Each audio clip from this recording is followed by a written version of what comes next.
of the lies told during the Brexit referendum, and there were many. Perhaps the most egregious was the claim that we could spend an extra £350 million on the NHS as a result of leaving the EU. It has gained unique notoriety not simply because the figure was demonstrably false, or even because Brexit will shrink the economy rather than free up vital funds, but rather because of its calculated emotional manipulation. We value the NHS more than any other institution.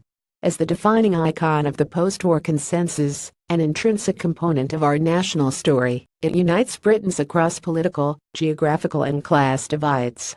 Crippled by austerity, staff shortages and low morale, our NHS is also on its knees. But far from offering a helping hand, Brexit threatens to bring it down altogether. A report in The Lancet offers a comprehensive and bleak analysis of the dangers. Brexit stands to damage staffing, funding, access to new products and technology, and standards of public health. The softer the Brexit, the lower the harm, but as Theresa May's speech in Florence made clear, the government still plans to leave the single market, customs union and other EU bodies after a transition ends in 2021, no matter the cost. Telling NHS workers they can help us, but forget about ever settling or becoming British, may not prove attractive. The key area of risk is also the central plank of Brexit: restrictions on free movement of people. This is no coincidence. While millions of Leave voters expressed the concern that immigration was posing an intolerable burden on public services, studies have repeatedly indicated that it in fact keeps them afloat. The NHS and adult social care employs 150,000 EU nationals. 10% of our doctors graduated in EEA countries. The government continually promises that the brightest and best will always be welcome, but this elitist and divisive slogan fails even on its own terms. Britain's most vulnerable patients do not simply depend on EU surgeons, GPs and nurses, but on an army of notionally unskilled carers, porters and cleaners who help to keep people alive. Even if the government prioritizes NHS workers in its post-Brexit immigration strategy, grave damage has already been done.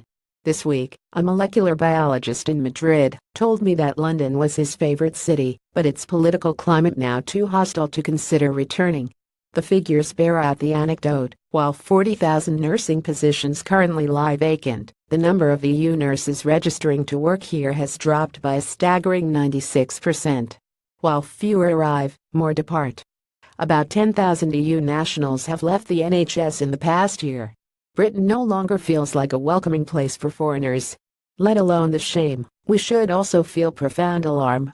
We do not have the doctors and nurses that we need as it is, and even if the government was adequately investing in training, which it isn't, we would still have no time to replace those Europeans who either intend to leave or never even come. To add idiocy to injury, the recently leaked government proposals on immigration specified time-limited work permits, with permanent residency a possibility only for the most highly skilled. Telling NHS workers that they can help us for a few years, but probably forget about ever settling or becoming British, may not prove an attractive offer. The problem for the NHS is that unlike, say, the single market or Irish border issue, it is not in itself an EU competence, and will not be negotiated at the Brexit table. What we do with our healthcare has always been a matter for us alone. But as with so much else in Brexit, problems both predictable and previously unforeseen are threatening key aspects of our national infrastructure.